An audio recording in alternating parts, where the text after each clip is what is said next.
ನಿಮ್ಮ ಹಳೆಯ ಚಿನ್ನದ ಒಡವೆನ ಅಧಿಕ ಬೆಲೆಗೆ ಮಾರಬೇಕೆ? ಆಟಿಕಾಗೆ ಕಾಲ್ ಮಾಡಿ 8880 ಅಟ್ಟಿಕಾ ಗೋಲ್ಡ್ ಕಂಪನಿ.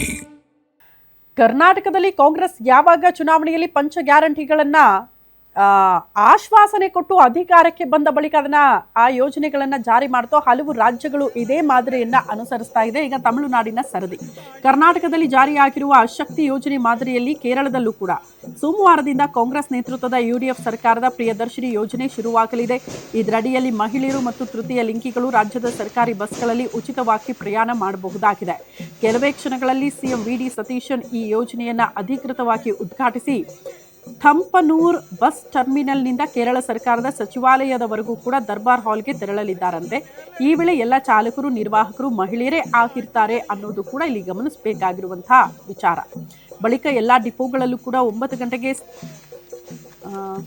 ಈ ಸ್ಕೀಮ್ ಅನ್ನ ಉದ್ಘಾಟನೆ ಮಾಡಲಾಗುತ್ತೆ. ಈ ಸೇವೆ ಪಡೆಯೋದಕ್ಕೆ ಯಾವುದೇ ಹೆಚ್ಚುವರಿ ನೋಂದಣಿ ಅಥವಾ ದಾಖಲೆಗಳು ಬೇಕಾಗಿಲ್ಲ ಅನ್ನೋದನ್ನು ಕೂಡ ಸರ್ಕಾರ ಬಹಳ ಸ್ಪಷ್ಟವಾಗಿ ತಿಳಿಸಿದೆ ಅಂತ.